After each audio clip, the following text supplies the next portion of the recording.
त्या सुपाऱ्या त्या देवाला असतात ते जे काही खराब असतं ना ते देवाला असतं, जे चांगलं असतं ते आपल्याकडे. पुरा मनाचं देवाने माझं असं काय किती चुका करतो. अरे मायबाप असं नका करू. फक्त निस्वार्थपणे सेवा कर. कधी केलेलं पुण्य समाजाला सांगू नका, केलेले अन्नदान कधी समाजाला सांगू नका. पण एक सांगू का, मी बोलून गेलो, पुण्य प्रगट केलं की पुण्यातली पुण्य नाहीशी होते. पाप प्रगट केलं की मात्र पाप नाहीसे होते. म्हणून मला सांगा, पुण्य हे झाकून ठेवावं आणि पाप प्रगट करावं. आणि आपण काय करतोय? आपलं कसं आहे, पाप झाकून ठेवतो आणि पुण्य किती उलट आहे. आपण फार उलट होतो. हे शास्त्र आपलं सावध करते की नाही असं नका करू रे. पाप प्रगट करत चला, पाप प्रगट करत चला. मी काल बोलून गेलो की जो शरीराला जो रोग व्याधी लागली तर डॉक्टरला ती आपण सांगितलीच नाही तर काय होईल? रोग दुरुस्ती होईल नाही ना. तो प्रगट करावा लागेल, डॉक्टरला सांगावं लागेल, त्याच वेळेस तो रोग नाहीसा होईल. तसं पाप कधी झाकून ठेवायचं नाही. माहिती उघड करत जा आणि पुण्य कधी लोकांना सांगायचं. लक्षात ठेवा, करत राहा तो देतोय.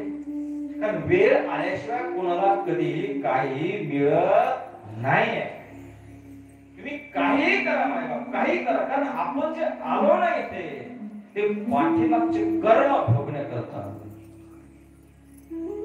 काही ना वाटतं की आम्ही एवढी पूजा केली चांगलं का होत नाही. मायबाप, मला अनेक प्रश्न माझ्याकडे येतात. महाराज, आम्ही फार देव करतोय, फार पूजा करतोय, सगळं घराणा आमचा परमार्थिक आहे, पण आमचं चांगलंच होत नाही हो. फार अडचणी आहे. आणि आमचे शेजारी जे आहेत ना, खातात पितात माळीने गळ्यामध्ये, पण त्यांचं खूप चांगलं आहे, पुढे काम येत आहे. लक्षात ठेवा. आणि जे आज आपलं जे चांगलं होतंय ना, हे मागच्या जन्मीचं पुण्य आहे. जर समजा मी नेहमी उदाहरण सांगतो ना की शेतामध्ये जर गहू पेरला, ज्वारी पेरली, आता तर मला सांग, काल पेरलेली ज्वारी, काल पेरलेला जो गहू असतो, जे धान्य असतं, ते आज आपल्याला खाता येईल? बोला ना मायबाप, नाही खाता येणार ना. काल पेरले बाबा लगेच आज दळण करेल नाही ना. मग काल पेरलेले गहू जे धान्य ते कधी काम येते? कधी काम येते? पुढच्या वर्षी. आज जे आपण धान्य खातोय, अन्न खातोय, कधीच आहे?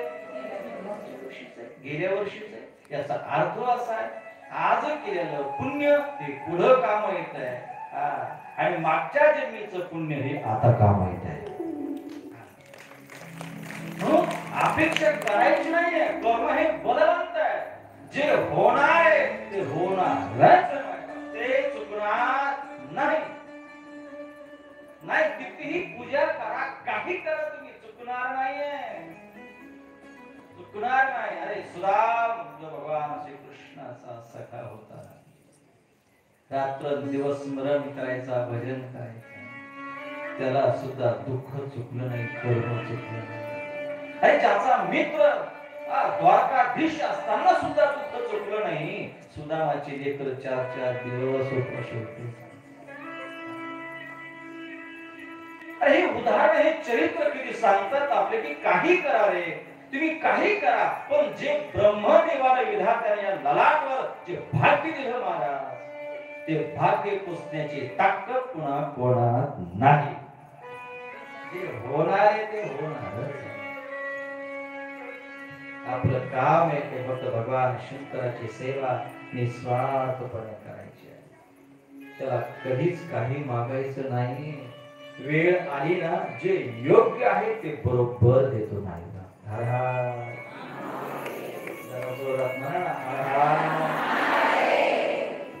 आता उद्यापासून काही मागणार नाही ना. माझ्या पोरीला पोरगा होऊ दे, माझ्या पोराचं लग्न होऊ दे, अजिबात काही मागायचं. लक्षात ठेवा, कर्म बलवंत आहे, कर्म कोणाला चुकत नाही. माझ्या कोणे दिवसी बसुनी हातीवर,